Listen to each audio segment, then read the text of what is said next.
गांडूळ जमिनीत तयार झाले पाहिजे का तुम्ही गांडूळ खत टाकलं पाहिजे? आता तुमची काय परिस्थिती आहे? आता भरपूर गांडूळ आहेत, आज तुमच्या मातीकडे पाहिलं तर असं वाटतंय गांडुळानेच एवढी माती तुमची सुपीक केली. मऊ झाले. तुमच्या सगळ्या ह्या पिकाच्या आजूबाजूला मधून जे असं उकळलेलं दिसतंय ते गांडुळानेच उकळलेलं सगळं. नाही तर एवढा पाऊस पडल्यावर तर बरेच चोपडे होते जमीन. म्हणजे एवढा 5 महिने पाऊस पडून सुद्धा तुमची जमीन वरून पाहिल्यावर असं वाटतंय की काय केली कुणीतरी अशी टोकरली अशी. टोकारले, ताजी माती टाकले का दिसते.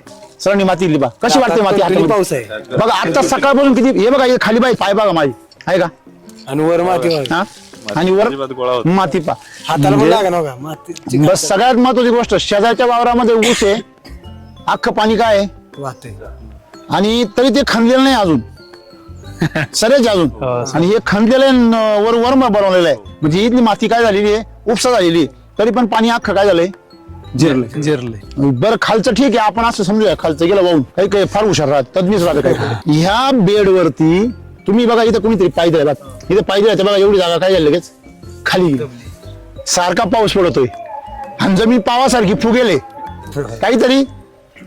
हा म्हणजे तुमच्या जमिनीला फुल आलेलं आहे. जर एवढा पाऊस झाला असता तर केमिकलच्या प्लॉट मध्ये येता आला असता. नाही, पाणी साठूनच राहायचं, ह्याच्या सुद्धा यायलाच येत नव्हतं ना, पाऊस जास्त झाला तर. बरोबर आहे ना.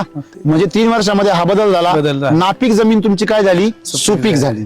निर्जीव जमीन काय झाली, सजीव झाली. सजीव झाली. म्हणजे तुमच्या जमिनीला जीवाणू खताची गरज नाहीये, तुमच्या जमिनीला गांडूळ खताची गरज नाहीये, तुमच्या जमिनीला जीवाणू ना खाऊ घालण्याची गरज आहे, गांडुळांना खाऊ घालण्याची गरज आहे.